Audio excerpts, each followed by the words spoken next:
Chinese बहू। हे भगवान, फिर से यह कोरोना नाम का राक्षस जाग गया।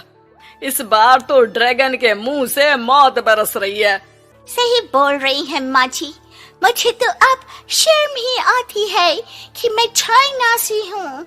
न जाने क्या क्या खाती हैं, कैसी कैसी बीमारी फैलाती हैं। अरे बहू, लेकिन वहीं से तो तू भी आई है ना मेरी लाडो। तू तो अंडा भी नहीं खाती। माँ जी, अच्छा खासा सब ठीक हो गया था, लेकिन पता नहीं कैसे ये फिर निकल कर आ गया। काश चाइना वालों को थोड़ी सी और अकल होती तो आज हम लोगों से अपने यूं जुदा ना हो रहे होते। कोरोना की नई लहर से देश में हो रही मौतों और घर में बंद रहने के कारण हमारी चाइनीज बहू बहुत दुखी होती है। उसे लगता है कि भारत में जो कुछ भी हो रहा है वो उसी के कारण हो रहा है। अब हमारी चाइनीज बहू परेशान सी रहने लगी। अरे क्या बात है मेरी चाइनीज गुड़िया, आज तू एक्सरसाइज नहीं करेगी? अरे ना तो तूने जूस पिया है। क्या हो गया लाडो?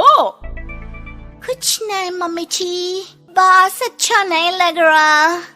लोग मर रहे हैं और मैं जूस पीऊं। माँ जी, चाइना से आई ये महामारी और मैं भी तो चाइना से ही आई ना। अरे अरे बेटा, ऐसा ना सोच। सास पूरी कोशिश करती कि वो चाइनीज बहू को समझाए कि इस बीमारी के लिए वो खुद को दोषी ना समझे, लेकिन माँ जी, मैं आज खाना नहीं खाऊंगी। अब सबका खाना बना दिया है। मैं कमरे में जा रही हूँ, प्लीज डिस्टर्ब मत करना। सास ने अपनी हंसती खेलती बहू का ये रूप तो कभी देखा नहीं था, लेकिन करती भी तो क्या। अगले दिन सुबह सुबह, अरे ये पूरे घर से स्वादिष्ट खाने की महक आ रही है। ये कौन है जो चाय बनने के वक्त लंच बनाकर तैयार कर रहा है? वो किचन में आती है जहाँ चाइनीज बहू ने शुद्ध वैष्णव खाना तैयार कर रखा था। अरे बहू, सोई नहीं क्या जो इस वक्त इतने प्रकार का खाना बना लिया? हाँ हाँ माँ जी, क्या करे, जब दिल में बोझ हो तो नींद नहीं आती। तभी तो मैंने सोचा मैं गरीब और जरूरतमंद लोगों को खाना पहुंचा दूंगी। वो ढेर सारा खाना रोज बनाती और गरीब और बेसहारा लोगों में बांटती। क्या कर रही है बहू? कितने दिनों से देख रही हूँ तू अच्छे से सोती भी नहीं है। क्यों कर रही है लाडो? क्या करूं माँ जी, मेरे देश के लोग जीवन की लड़ाई लड़ रहे हैं और मैं सो जाऊं, मुझसे नहीं होता। एक दिन चाइनीज बहू पीपीटी किट पहनकर खड़ी होती है। अरे ये क्या बेटा, खाना देने जा रही है या लड़ाई लड़ने? माँ जी, मैं कुछ दिनों के लिए घर नहीं आऊंगी। मैंने सोचा है कि मैं घर से बाहर रहकर कोरोना के मरीजों की देखभाल करूंगी। ओ प्लीज प्लीज आप मुझे रोकना नहीं। नहीं नहीं बहू, ये तो तूने बहुत ही नेक काम सोचा है। बस बेटा तू अपना ख्याल रखना। बहू वहाँ से चली जाती है, लेकिन सास की रोज फोन पर बहू से बात होती। घर पर क्या है माँ, क्यों भेज दिया तूने उसे? बाहर कितना खतरा है, उसे कुछ हो गया तो? अरे बिल्कुल चिंता ना कर, उसने सारे नियम कायदे को फॉलो किया है। अरे वो बिल्कुल ठीक रहेगी। और अगर मैं उसे मना कर देती ना तो उसकी अंतरात्मा उसे सोने नहीं देती। तू तो सारा दिन घर से ऑफिस का काम करता, लेकिन मैंने देखा है उसे कितना परेशान रहती थी कुछ दिनों से। हाँ वो भी है। उधर चाइनीज बहू लोगों का खूब ख्याल रखती, उन लोगों तक खाना पहुंचाती, उनके बच्चों की देखभाल करती। एक दिन बहू अपनी सोशल साइट देख रही थी तो उसे दिखता है कि एक आदमी ने बच्चों की देखभाल के लिए पोस्ट डाली है। बहू उसे फोन करती है। मैं आपकी कोई मदद कर सकती हूँ, प्लीज बताओ। दूसरी तरफ से आवाज आती है। मैं और मेरी बीवी दोनों ही कोरोना से पीड़ित हैं। हम लोगों के बच्चों को देखने के लिए कोई नहीं है, प्लीज हमारी मदद करो। हाँ हाँ बिल्कुल, आप परेशान ना हो, मैं आ रही हूँ, मुझे आपका एड्रेस बताओ। वो आदमी बहू को पता लिखवाता है, वहाँ वो पहुँच जाती है। ओह, ये किसे बुला लिया आपने? ये तो चाइनीज है, इसी के कारण तो हम लोगों का देश इस परेशानी से जूझ रहा है। अरे पर ये तो हिंदी में बात कर रही थी। तभी बीवी की ऑक्सीजन लेवल गिरने लगती है। ये क्या हो रहा है? आप टेंशन क्यों ले रहे हैं? जल्दी से इन्हें अस्पताल लेकर जाइए। रुकिए, मैं आपको एक अस्पताल में बेड भी दिला देती हूँ। वो मेरे अंकल का अस्पताल है। चाइनीज बहू फोन पर बात करके उन लोगों को बेड दिलाती है, जहाँ पति की भी तबीयत खराब हो जाती है और दोनों को बेड दिलाकर बहू घर में बच्चों की पूरी देखभाल करती है। सास का बहू पर फोन आता है। अरे मेरी चाइनीज गुड़िया, कैसी है रे तू? अरे माँ, पीछे की गली में ही हूँ मैं। वो खालिया लोग है ना, उन दोनों हस्बैंड वाइफ को कोरोना हो गया था। मैंने उन लोगों को श्रीवास्तव अंकल के अस्पताल में भर्ती करवा दिया है और अब मैं माँ जी उन दोनों बच्चों का ख्याल रख रही हूँ। अरे जीती रहे बेटा, कोई जरूरत हो तो बता देना। नहीं माँ जी, सब कंट्रोल में है। बस इन बच्चों के माँ बाप ठीक होकर घर आ जाए। अच्छा माँ, इन लोगों के घर का फोन बज रहा है, मैं आपको थोड़ी देर बाद कॉल करती हूँ। लैंडलाइन में घर के मालिक का फोन था। हम लोगों की जिंदगी का कोई भरोसा नहीं है। यहाँ इलाज महंगा है और हम लोगों के पास पैसे नहीं है। जितना इलाज हो सकेगा उतना ही होगा। हमारे बाद प्लीज आप हमारे बच्चों को संभाल लेना। नहीं, ऐसे मत बोलिए, मैं अस्पताल वालों से बात करती हूँ। बहू अपनी बैंक से अस्पताल वालों को पैसे दे देती है और फोन पर कहती है, हनी आप लोगों के अकाउंट में पैसे डाल दिए हैं। इन दोनों का अच्छे से इलाज होना चाहिए। पैसे की जरूरत होगी तो मैं और डाल दूंगी। सारा दिन बहू कोरोना पेशेंट के बच्चों को देखती, रात में ढेर सारा खाना पैक करके जरूरतमंदों में बांटती। सोशल साइट्स के जरिए भी वो लोगों से जुड़कर उनकी मदद करती। फिर एक दिन घर का मालिक और उसकी बीवी ठीक होकर घर आ जाते हैं। आपका बहुत बहुत शुक्रिया, मैं आपकी पाई लौटा दूंगा। भाई नहीं, पैसा दिया था, लेकिन वो जब आप बिल्कुल ठीक हो जाना तो क्षमा कर दे देना, कोई बात नहीं। दोनों पति पत्नी चाइनीज बहू का शुक्रिया अदा करते हैं। आप तो हम लोगों के लिए भगवान की तरह है, आपका बहुत बहुत शुक्रिया। चाइनीज बहू बहुत खुश हो जाती है। वो घर आकर सास को पूरी बात बताती है। देख मेरी चाइनीज गुड़िया, तुझे चाइना का होने पर अफसोस था ना, लेकिन तूने सच्चे दिल से लोगों की सेवा करके ये बता दिया कि बेटी कहीं की भी क्यों ना हो, ससुराल आकर वो ससुराल के रंग में ही रंग जाती है। अब तो तू मेरी भारतीय बहू है। हाँ।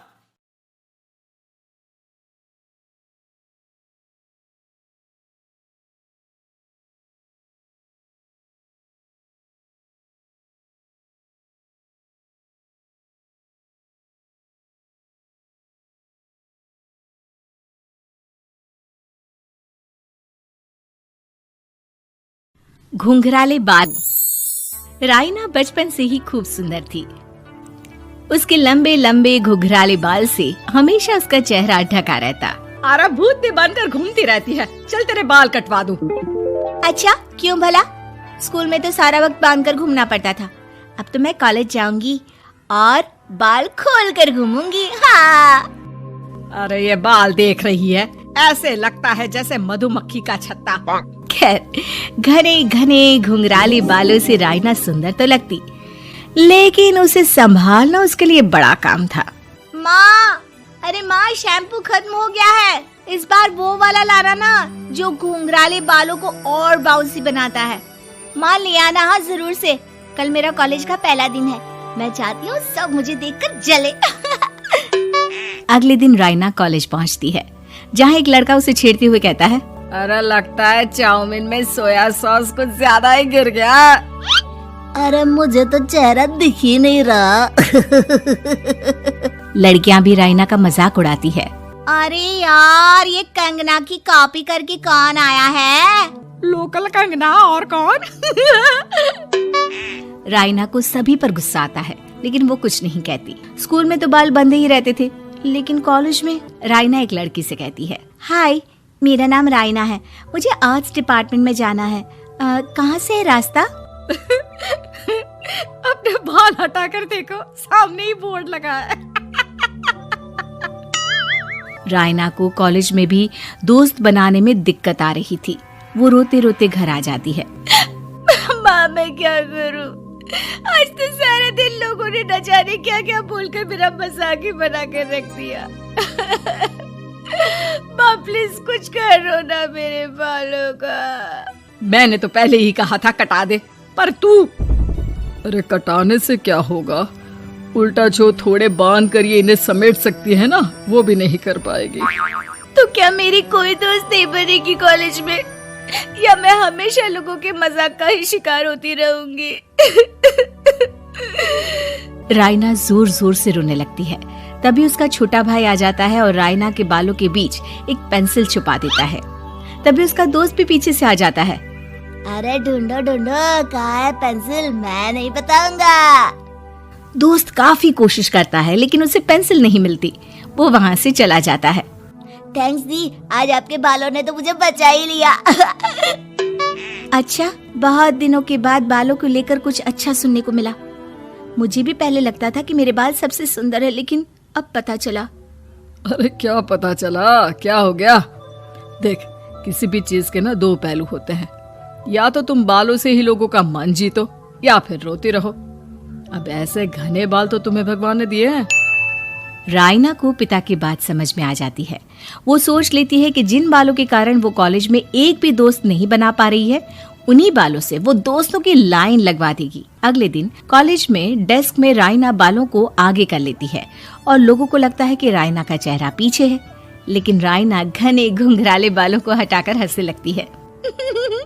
देखा मेरे बालों का कमाल, इससे मेरा चेहरा भी नहीं दिखता और मैं चलती क्लास में सो भी सकती हूँ। सभी रायना को देखकर हंसने लगते हैं। क्लास में परीक्षा चल रही होती है तो रायना अपने बालों में चीटिंग के पेपर छुपा छुपा कर आसपास के बच्चों की मदद भी कर देती है, जिसके बाद से तो रायना क्लास की हीरोइन बन जाती है। वाह रायना, तेरे बाल तो बहुत कमाल के हैं। मैं तो इन्हीं के कारण पास हो गई। और पता है, मैं तो अपने काम का सामान रायना के बालों के बीच में ही फंसा देती हूँ। जैसे जैसे काम होता है वैसे वैसे इस्तेमाल करती हूँ। अब तो क्लास में हर कोई रायना के साथ बैठने की जिद करता। रायना में इसे लेकर घमंड आ जाता है। उसे लगता है कि वही क्लास की सबसे डिमांडिंग लड़की है। फिर एक दिन, मैं इस कॉलेज में नई नई आई हूँ, क्या आप मेरी दोस्त बनेंगी? मैं? ओह सॉरी, मैं इस क्लास की सबसे डिमांडिंग लड़की हूँ। हर कोई मेरे साथ ही रहना चाहता है। एक काम करो ना, वो पीछे की सीट दिख रही है, जाओ जाकर वहीं बैठ जाओ। लड़की को रायना की बात बहुत बुरी लगती है, लेकिन वो करती भी तो क्या, जाकर चुपचाप पीछे की सीट पर बैठ जाती है। तो आज का लेसन सबने याद किया है ना बराबर से? जितनी भी चीटिंग करने वाली लड़कियां थी वो रायना के पीछे जाकर बैठ जाती है और जोर से चिल्लाती है, जी मैम, सब कुछ याद है, कहीं से भी पूछ लो, हम तो मास्टर हैं मास्टर। क्यों? ये बोलकर वो रायना के कंधे पर हाथ रख देती हैं। रायना भी खुश होती है कि कॉलेज की सबसे स्मार्ट लड़कियों का ग्रुप उसका दोस्त है। पीछे बैठी वो लड़की देखती है कि कैसे मैडम के सवाल लड़कियां रायना के सर को देखकर दे रही है। शाबाश, मुझे खुशी है कि तुम लोग इतनी अच्छी पढ़ाई करने लगी हो। मैं प्रिंसिपल से कहकर तुम लोगों की स्कॉलरशिप की बात करूंगी, जिससे तुम लोगों के माता पिता का पैसा जो फीस में लग रहा है वो बच जाए। सभी लड़कियां खुश हो जाती हैं। टीचर के जाने के बाद एक लड़की कहती है, गर्ल्स, अब हम लोग ना सिर्फ सबसे स्मार्ट बल्कि सबसे इंटेलिजेंट भी हो गए हैं। इसी बात पर आने वाले संडे को मेरे घर पर पार्टी, सबको आना है, ओके? सभी लड़कियां पार्टी के लिए एक्साइटेड हो जाती हैं। रायना भी। माँ, मेरे कॉलेज की सबसे स्मार्ट लड़की ने पार्टी रखी है संडे को। मैं भी वहाँ सबसे अच्छी दिखना चाहती हूँ, लेकिन ये बाल। घुंघराले बालों का तो कर भी क्या सकती है। तभी उन लोगों की नजर पार्लर के एक इश्तिहार पर पड़ती है जो 3000 रुपए में बाल स्ट्रेट कर रहा था। माँ, मुझे पैसे देना, मैं बाल सीधे करवा कर आती हूँ। संडे को पार्टी में सबसे अच्छी लगूंगी। बस फिर क्या था, अपने घुंघराले बालों को रायना पार्लर जाकर स्ट्रेट यानी कि सीधा करवा लेती है। और फिर पार्टी वाले दिन, हाय गर्ल्स, कैसी लग रही हूँ मैं? ओह नो, शिट, ये क्या करवा लिया बालों का हाल। और जिसके घर पार्टी थी वो लड़की। अरे ये क्या करवा लिया? तुम्हें मालूम नहीं है, जिस बालों में चीटिंग रखकर हम लोग टीचर के अगर इम्प्रेशन जमाते थे, उन बालों को तुमने। अरे हमें तो स्कॉलरशिप भी मिलने वाला था, अब तुमने बाल सीधे करवा लिए। अब तुम हम लोगों के लिए किसी काम की नहीं हो। अरे लेकिन हम दोस्त तो है ना, क्या मैं अच्छी नहीं लग रही हूँ? हमें तेरे अच्छे और बुरे लगने की कोई जरूरत नहीं है। हम लोगों को तेरे बालों से फायदा था, अब वो नहीं है तो हम तेरे दोस्त भी नहीं है। जा जाकर बाल वापस घुंघराले करके आ, तभी तो हम लोगों की दोस्त बन सकती है। रायना रोते रोते घर आती है और माँ को सारी बात बता देती है। माँ ला पैसे दे, मैं बाजार जाकर बाल ठीक करा के आती हूँ। लेकिन माँ मुझे ये बाल बहुत अच्छे लग रहे हैं, काश ये बाल मैं पहले ही सीधे करवा लेती। देख बेटा, पैसे तो मैं तुझे दे दूं, लेकिन वैसे बाल करके तू फिर ऐसे दोस्त बनाएगी जो तेरे साथ मतलब के लिए जुड़े हैं। लेकिन इन बालों में तू ऐसे दोस्त बनाएगी जो तेरे साथ जीवन भर का साथ निभाएंगे। रायना को माँ की बात समझ में आ जाती है।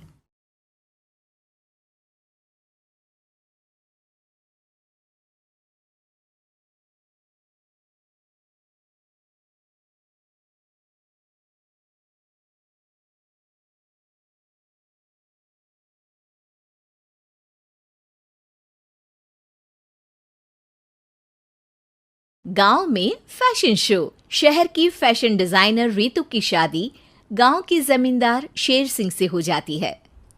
लेकिन शहरी कामकाजी रीतू का गांव में मन नहीं लगता। क्या सासू माँ, ये गांव में तो कुछ नहीं है, मेरा दिल ही नहीं लगता यहाँ, क्या करूँ मैं? अरे बेटा, जहाँ पति का कारोबार, बीवी तो वही अच्छी लगती है ना। अब हम लोग इतने पैसे वाले हैं कि गांव में मेरे बेटे लायक लड़की ही नहीं मिली। अरे माँ, मैं तो ये बोल रही हूँ कि क्या करूँ जिससे मेरा थोड़ा दिल लगे। अरे बेटा, मैं भी शहर की थी, यहाँ आकर मैंने गांव में स्कूल खोल लिया। बच्चों को पढ़ाती थी तो मन लग जाता था। तू भी कुछ देख ले जिससे गांव की बहू बेटियों का भला हो जाए और तेरे जमींदार ससुर जी का नाम भी हो जाए। रीतू क्या करती? फैशन डिजाइनिंग वाले कपड़ों को गांव की औरतों पर कैसे ट्राई करती। लेकिन एक दिन, अरे क्या बात है डार्लिंग, बड़ी जल्दी उठ गई। और ये हाथ में फेविकॉल और कागज, कहाँ जा रही हो? मैंने सोच लिया है कि मैं अपना फैशन बुटीक खोलूंगी। गांव की औरतों को सजा धजा कर फैशन शो करूंगी और यहाँ की औरतों को भी शहर के फैशन से वाकिफ करवाऊंगी। फैशन और यहाँ की औरतें, अरे इन लोगों को तो बस चूल्हा चौका आता है। खाली समय में एक दूसरे के सर से जुएं निकालती हैं या फिर अचार पापड़ बनाती है। इन लोगों के बस के नहीं है फैशन को समझना। लेकिन रीतू मानती नहीं। वो पूरे गांव में पोस्टर चिपका देती है कि किसी को भी नए डिजाइन के कपड़े पहनने का शौक है तो जल्दी जमींदार की बहू से मिले। लेकिन रीतू की दुकान में 2 दिनों तक तो कोई आता ही नहीं। पर एक दिन, अरे कमला, क्या हुआ? क्या देख रही हो? ये पुतला देख रहा है दीदी। क्या दिख रहा है इसमें ऐसा? अब देखो तो दीदी, ये पुतला मेरे जैसा ही है ना, पतला दुबला लंबा, बस मैं काली और ये गोरा। तू ये बता, इस पुतले के कपड़े तुझे कैसे लग रहे हैं? अरे कपड़े तो बहुत ही सुंदर है दीदी, लेकिन तू ना बस कल इसी समय आ जाना और अपने जैसी 2-3 और को भी ले आना। अगले दिन कमला 2 लड़कियों को लेकर आ जाती है। रीतू उन लोगों को अपने हाथ के सिले कपड़े पहनाती है और घर भेज देती है। उन लोगों को गांव की दूसरी औरतें भी देखती हैं। और फिर क्या, अगले दिन रीतू जब दुकान खोलती है तो सामने बहुत सी औरतें उसके बनाए डिजाइनर कपड़े पहनने को तैयार खड़ी होती हैं। तुम लोगों को कपड़े के साथ ही हल्के मेकअप और स्किन केयर की भी क्लास देनी पड़ेगी। रीतू गांव की औरतों को फैशन का ज्ञान देने में लग जाती है। एक दिन रीतू का पति कहता है, अरे रीतू, तुम्हारी फोटो पेपर में आई है। क्यों भाई, ऐसा क्या कर दिया मैंने? क्या लिखा है? अरे लिखा है गांव में होगा अब फैशन वीक, अरे हाँ, कल ना कोई फ़ोन आया था मीडिया वालों का, तो मैंने भी बोल दिया कि फैशन शो तो अब गांव में होगा। लग रहा है उसी की खबर बना दी है। तभी रितु को एक फ़ोन आता है। हेलो, कौन बोल रहा है? जी मैं काम्या बात कर रही हूँ लुक में फैशन वीक से। हम लोगों ने आपका काम देखा। हम शहर वर्सेस गांव का फैशन थीम में एक फैशन शो आपके गांव में करना चाहते हैं। अरे वाह, ये तो बहुत ही अच्छी बात है। मैं अपनी मॉडल्स के साथ शो में हिस्सा ज़रूर लूँगी। बस अब क्या था, वो दिन भी आ जाता है जब रितु की गांव की गोरी शहर की छोरी के साथ स्टेज शो में हिस्सा लेती हैं। शो के बाद, अरे आपकी वो जो कलेक्शन है ना, मैं उसकी पूरी सीरीज खरीदना चाहती हूँ। सच में आपने वो कपड़े डिजाइन करे जो आज के लोग आसानी से घर और बाजार में पहन सकते हैं। और बजट में भी है। हम भारतीयों के लिए तो ये डिजाइन बेस्ट है जी। वैसे आपने क्या सोचकर ये कपड़े बनाए और आप इसे कितना आगे और लेकर जाना चाहती हैं? औरतें और फैशन एक दूसरे के पर्यायवाची है, तो ये किसने कहा कि गांव की औरतों को डिज़ाइनर कपड़े पहनने का हक नहीं? मेरा मानना है कि शौक सभी औरतों में होता है। ज़रूरत है तो बस उसे जगाने की, उनके हिसाब और बजट के कपड़ों की जो मैंने बनाए और सबको पसंद भी आए। अब रितु का गांव हर जगह प्रसिद्ध है, ना सिर्फ रितु के लिए बल्कि वहाँ की औरतों की फैशन के लिए भी।